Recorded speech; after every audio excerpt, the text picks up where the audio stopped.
Bismillahirrahmanirrahim. Assalamualaikum warahmatullahi wabarakatuh. Alhamdulillah wassalatu wassalamu ala Rasulil Karim nabiyina Muhammadin wa ala alihi wa ashabihi ajma'in. Teman-teman sekalian, hari ini kita akan melanjutkan materi kita tentang Taliban, Al-Qaeda dan ISIS. Nah, Taliban, Al-Qaeda, ISIS terutama Taliban dan Al-Qaeda ISIS ini mereka punya keterkaitan antara satu dengan yang lainnya. Ya, Taliban ini bersifat lebih lokal di Afghanistan. Al-Qaeda adalah ketika kemudian orang asing, tentara-tentara asing atau para kelompok-kelompok Islam fundamentalis yang juga masuk dalam konflik di Afghanistan, kemudian akhirnya dalam perkembangannya itu berkembang atau pecah menjadi ISIS. Nah, jadi sebagaimana kita ketahui dulu pada waktu Perang Dingin, bahkan ada upaya untuk memperluas kekuasaan, upaya memperluas pengaruh dari Amerika, begitu juga dengan Soviet Union. Dan Soviet Union akhirnya tahun 1979 dia berhasil untuk melakukan intervensi dan menguasai wilayah Afghanistan.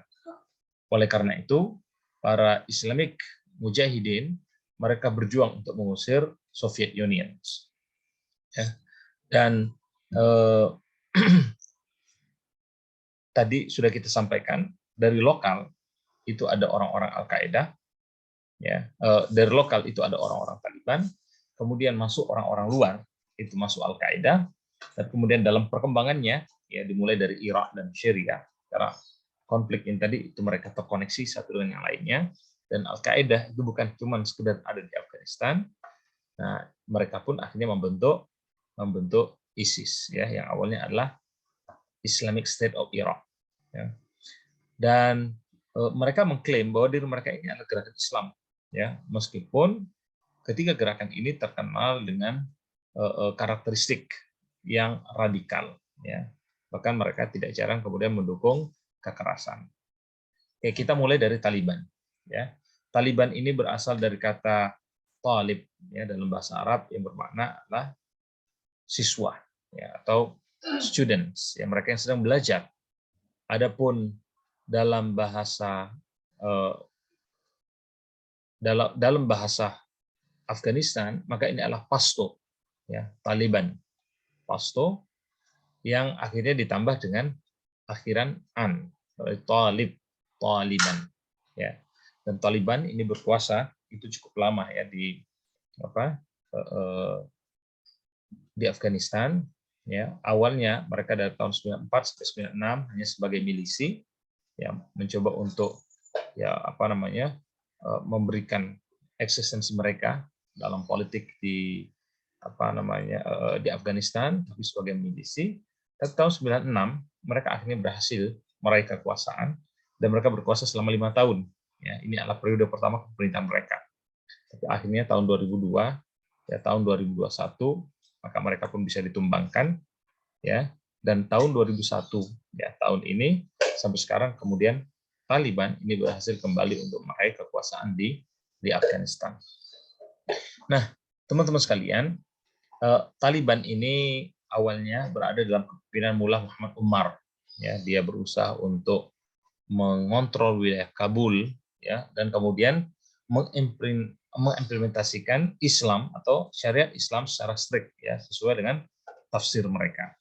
Dan perkembangan Taliban ini tidak cukup cepat sebenarnya, tapi mereka secara pelan-pelan itu punya terus bergerak,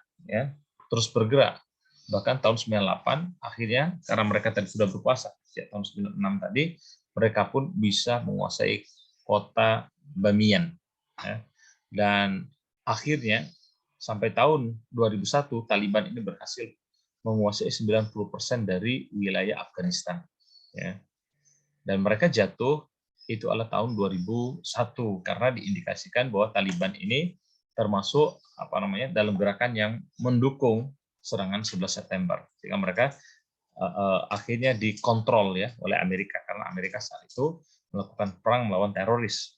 Selain melakukan intervensi atau invasi ke Irak, maka pemerintahan Amerika itu juga melakukan invasi ke Afghanistan. Makanya Taliban tahun 2001 itu akhirnya turun dari kekuasaannya. Nah, teman-teman sekalian, ya meskipun Taliban tadi ya akhirnya mereka menguasai mungkin 90% dari wilayah Afghanistan, tetapi ya selama pemerintahannya Taliban itu tidak berhasil untuk mengakhiri perang sipil, ya. Jadi mereka misalnya dalam memberikan pelayanan, masalah makanan, masalah air yang bersih, pekerjaan, ya justru kemudian tidak lebih baik dibandingkan dengan pemerintahan sebelumnya, ya. Dan Taliban, tetapi mereka tetap mendeskripsikan atau mendefinisikan mereka ini sebagai kelompok reformasi, ya. Jadi mereka mengatakan kami adalah kelompok yang ingin menegakkan syariat Islam, yang ingin merubah ya Afghanistan yang jauh dari syariat kemudian menjadi lebih Islami. Tetapi ada banyak kritik yang muncul dari para ulama Muslim yang mengatakan ya Taliban ini bukanlah gerakan yang menghargai pendidikan. Ya, mereka ini tidak cukup memahami bagaimana hukum Islam, bagaimana sejarah Islam, sehingga kemudian dalam menafsirkan ya hukum-hukum Islam tadi itu kemudian banyak hal yang menjadi kontraproduktif dengan ajaran Islam itu sendiri. Karena itu kalau kita perhatikan ya masa kepemimpinan Taliban tadi di sana banyak konflik terjadi, ya mereka ketika menerapkan syariat Islam itu sangat strict, ya misalnya mereka mengatakan bahwa perempuan itu harus memakai ya atau menutupi diri mereka itu dari kepala ya sampai ke ujung kaki ini ya, bahkan wajah-wajah, tangan semuanya tidak boleh ada yang terlihat, ya. Kemudian padahal kan kalau kita lihat jumhur ulama ya wajah dan telapak tangan itu bukan aurat, artinya bukan merupakan suatu kewajiban yang harus ya bahkan ditegakkan secara saklek. Kalaupun ada kemudian yang memilih seperti itu, maka itu hanya sebatas keutamaan saja. Ya bahkan Taliban mereka memasukkan laki-laki ya warganya waktu itu kalau kemudian memasukkan ke dalam penjara kalau ada mereka yang tidak punya jenggot, ya jenggotnya tidak cukup panjang, maka akan dimasukkan ke dalam penjara. Teman-teman bisa bayangkan itu gimana repotnya kalau orang yang memang jenggotnya itu tidak tumbuh, gitu ya. Kemudian mereka juga merusak ya patung-patung Buddha, ya. Nah, yang ini merupakan tempat yang sakral bagi orang-orang Bamiyan. Jadi tempat-tempat ibadah orang lain, ya apalagi tadi patung-patung itu dihancurkan oleh mereka. Dan Taliban akhirnya menyebabkan ya, ada perasaan terteror dari masyarakat sipil Afghanistan.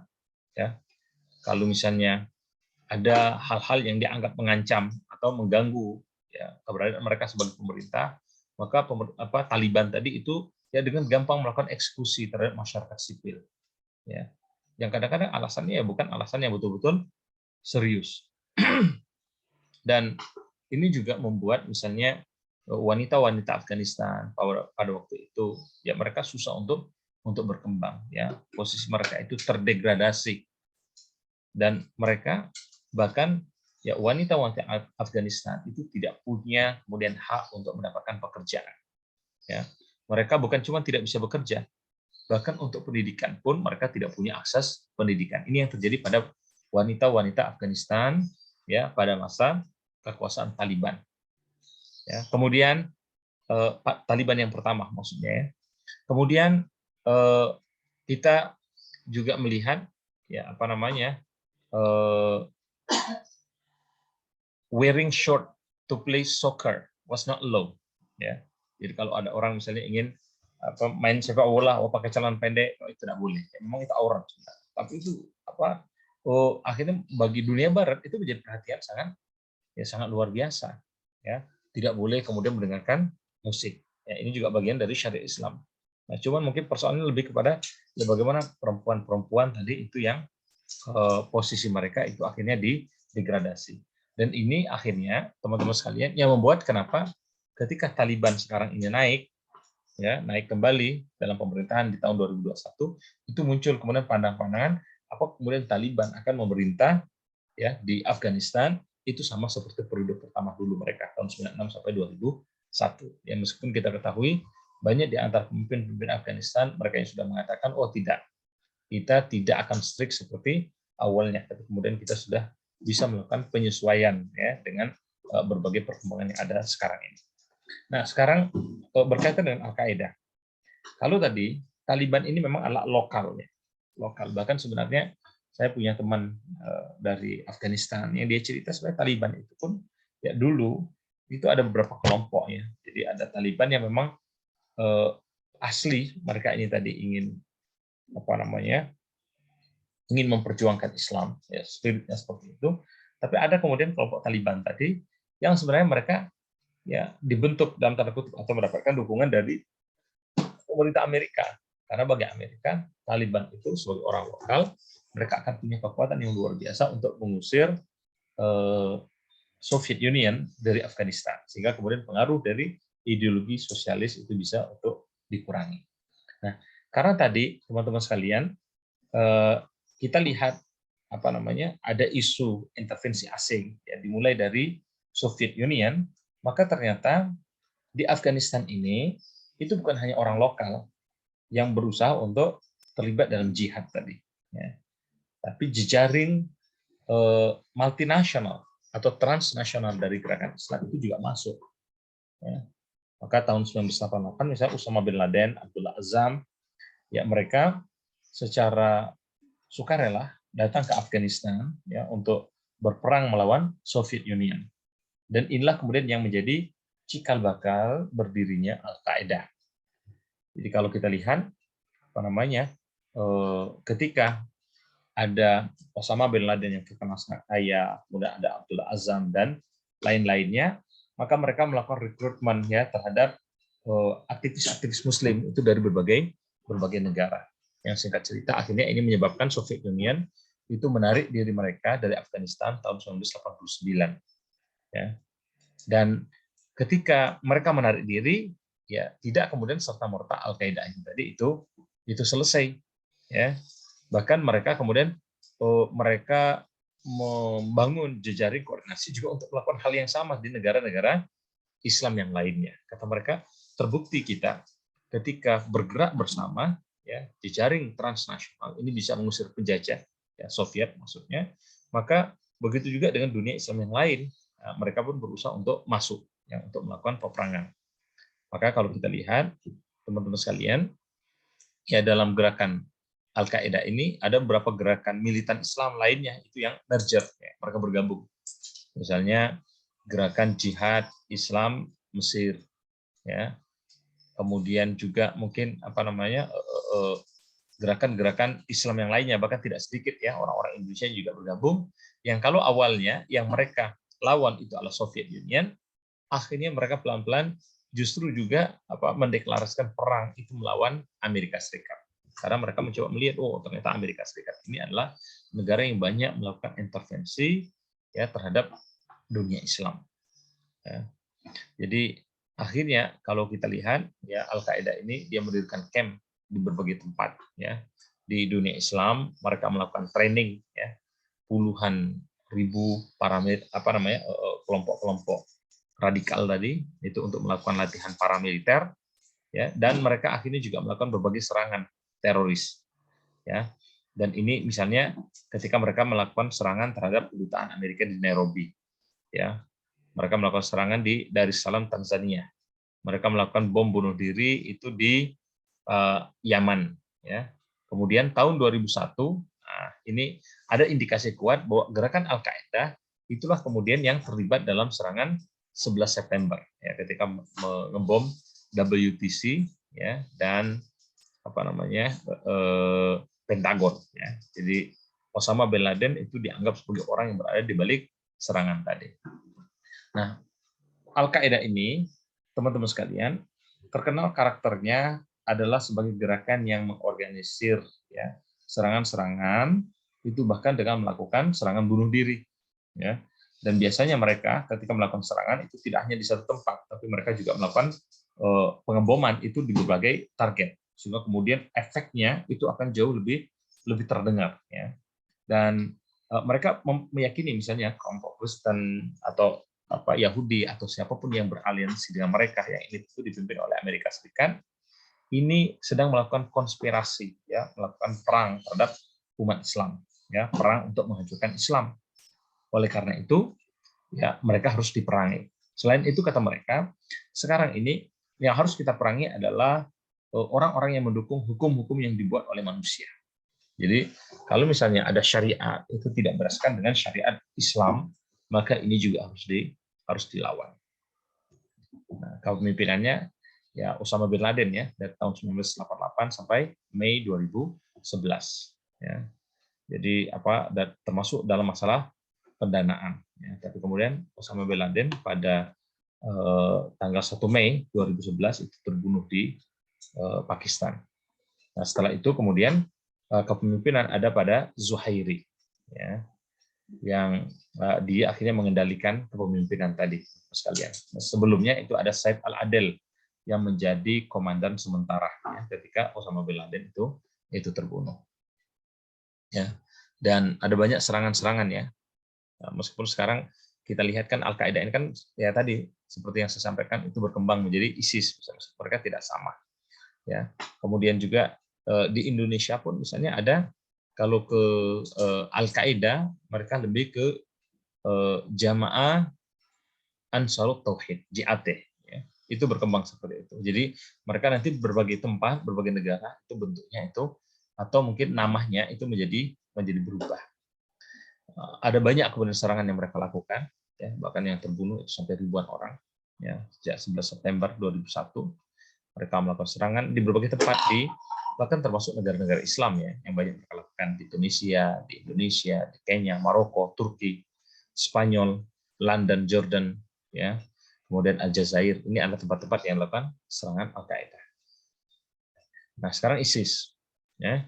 Jadi ISIS ini adalah singkatan dari Islamic State in Iraq and Syria. Ya, negara Islam di Irak dan Syria. Ya, dan keberadaan mereka, teman-teman sekalian, ini ya berkaitan dengan perkembangan situasi politik yang ada di Timur Tengah. Ya, jadi ya spiritnya itu sama sebenarnya spiritnya dengan apa yang dilakukan oleh Al-Qaeda. Ya, tetapi kemudian kan kalau Al-Qaeda tadi ya dia tidak kemudian sampai pada level untuk membentuk ya suatu negara, kecuali hanya ingin hukumnya itu hukum suatu negara tadi hukum Islam. Nah, tetapi ISIS ini ternyata dia lebih keras ya dan lebih kasar lagi ini dibandingkan dengan apa yang dilakukan oleh kelompok Al-Qaeda. Ya. Jadi dia berusaha untuk menguasai wilayah Irak ya awalnya, makanya namanya dulu Islamic State in Iraq ya karena konflik di Irak itu sangat luar biasa ya. Jadi yang awalnya mereka dipimpin oleh Saddam Hussein, kemudian akhirnya lebih banyak kemudian dikuasai oleh kelompok Syiah. Ya. Tentu dengan pengaruh bantuan dari Barat. Dan ISIS ini terkenal dengan gerakan yang sangat keras ya. Mereka tidak segan-segan untuk membunuh musuh-musuh mereka. Ya, ini yang dilakukan ya. Jadi kalau kita lihat tahun 2004 ini ISIS namanya adalah Jamaah Tauhid wal Jihad. Ya, waktu itu pemimpinnya adalah Abu Mus'ab Az-Zarqawi. Ya, dia telah bersumpah ya, sumpah setia kepada Osama bin Laden. Ya, makanya waktu itu kelompoknya dirubah juga menjadi Tanzim Qaidat al-Jihad fi Biladil Rafidain. Ya, jadi dia sebenarnya lebih fokus waktu itu adalah untuk memerangi orang-orang Syiah karena orang Syiah yang sudah menguasai Irak. Nah, tapi tahun 2006 akhirnya berubah namanya ini menjadi Daulal Iraq al-Islami, Islamic State of Iraq. Ya. Dan mereka sebenarnya melakukan ini karena bagi mereka sekarang orang-orang Irak ya yang Arab dan kelompok Sunni ini mengalami ya diskriminasi dalam bidang ekonomi dan politik. Ya. Setelah pemerintahan Saddam Hussein tadi itu jatuh, maka mereka berusaha ya ingin supaya kemudian perjuangan mereka adalah mendapatkan kedudukan yang setara atau minimal sama kembali sebagaimana pada masa Saddam Hussein. Nah, dalam perkembangannya tahun 2013 mereka memperluas wilayahnya itu ke Syria. Maka namanya tidak cuma sekedar Islamic State of Iraq (ISI), tapi kemudian menjadi ISIL. Ya. Islamic State of Iraq ya and the Levant ya yang kadang dikenal juga and Shams. Makanya dalam bahasa Arab dikatakan Daesh ya, Daulah al-Islami bil Iraqi wa Syams. Ya, jadi ini asal mula dari ISIS tadi dari Irak, kemudian dia memperluas wilayahnya di Syam.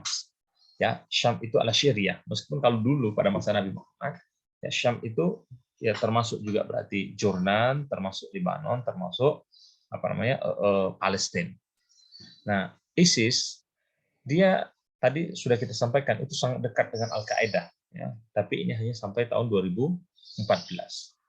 Tapi ketika sudah memasuki bulan Februari pada tahun yang sama, ya, setelah 8 bulan mereka memperjuangkan ya, kekuasaan mereka tadi, maka akhirnya mereka lepas diri dari Al-Qaeda. Ya, Al-Qaeda pun ya menganggap ISIS ini bukan lagi bagian dari Al-Qaeda. Kenapa? Karena ISIS ini terlalu brutal, teman-teman, dalam melakukan serangan-serangannya atau pembunuhan terhadap orang lain. Ya. Jadi bulan Februari tanggal 3 2014 tadi Al-Qaeda mereka menyatakan ya bahwa ISIS is not a branch of the Al-Qaeda group. Jadi ISIS ini bukan lagi ya kelompok atau bukan cabang dari Al-Qaeda. Nah, teman-teman sekalian, keinginan dari ISIS yaitu mereka ingin mendirikan kekhilafaan Islamiyah itu di berbagai belahan dunia. Ya, ini yang sering kita dengar dan ini yang bisa kita lihat dalam banner-banner yang mereka buat, ya. Ya, kalau awalnya tadi mereka menentang Syiah, menentang Kristen, ya, akhirnya tahun 2012, 2013, ya, mereka sudah mulai banyak melakukan serangan-serangan bunuh diri, ya, dan mereka ya mengatakan, oh kami yang bertanggung jawab dengan serangan-serangan bunuh diri ini, ya, dan target utama mereka itu adalah kelompok militer Amerika, Syiah, dan masyarakat Kristen. Ya. Nah, pada 29 Juni 2014 ya, atau bulan Ramadan ya 1435 Hijriah, maka akhirnya mereka ini juga berhasil untuk menguasai ya sebagian dari wilayah Jordan, ya, dan mereka mendeklarasikan berdirinya Khilafah Islamiyah dengan pemimpinnya yaitu Abu Bakar al-Baghdadi.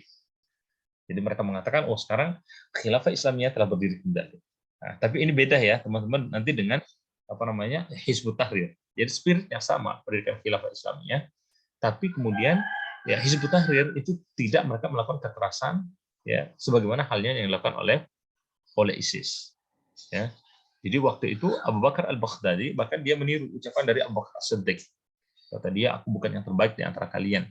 Maka kalau aku benar, dukung aku. Tapi kalau aku salah, maka ingatkan aku. Nah, singkat cerita, teman-teman, mereka waktu itu membuat target, ya. Ya, awalnya mereka kan berkuasa di Irak. Mereka ingin menjadikan semua wilayah ini, ya Asia Tengah sampai ke India, gitu ya, Pakistan, Bangladesh, kemudian wilayah Irak, Hijaz, ya, Syams, bahkan sampai di Eropa, ya, termasuk di Andalusia dan Afrika Utara, ini semuanya menjadi wilayah kekuasaan mereka. Jadi mereka targetkan dalam 5 tahun ini bisa untuk mereka kuasai. Jadi wilayah yang sangat luas.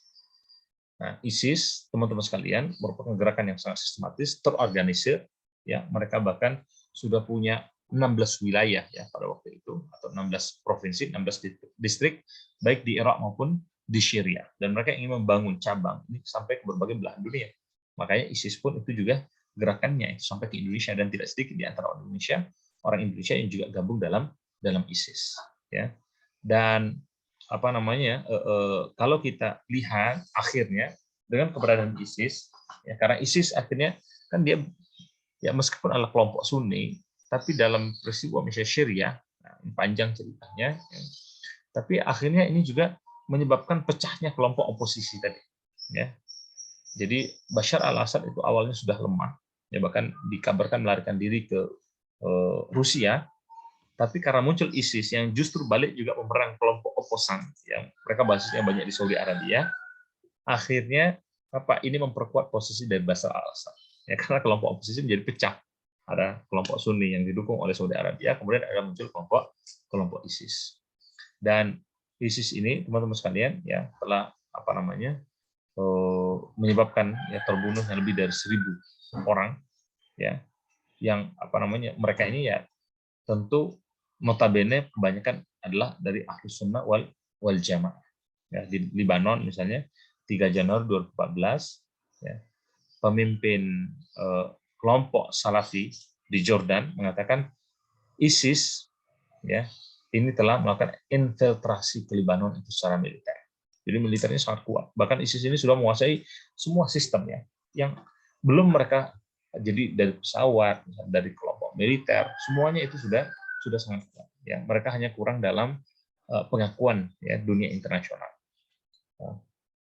Makanya di Palestina ya kata ISIS, kelompok Hamas ini terlalu moderat. Ya, mereka menganggap, padahal kita tahu ya Hamas ini kan terus berperang melawan Israel.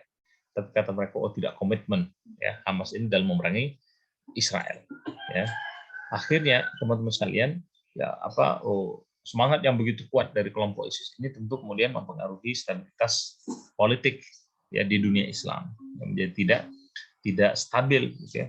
Banyak kemudian korban yang berjatuhan, banyak kerusakan infrastruktur ya. Bahkan kelompok barat akhirnya mendefinisikan wah Islam ya seperti ISIS itu. Ya, jadi sumber dari semua kekerasan. Ya. Makanya ketika mereka mendirikan kekhalifahan Islamnya tadi, ini dianggap sebagai new era untuk jihad internasional. Ya. Bahkan ISIS kemudian melegalkan untuk melakukan tindakan kekerasan itu atas nama jihad dan atas nama syariah. Ya.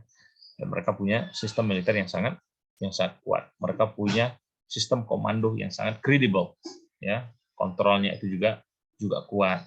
Ya. Dan tekniknya itu juga sangat bagus. Pendanaannya itu juga sudah luar biasa, teman-teman sekalian. Ya. Dan mereka kemudian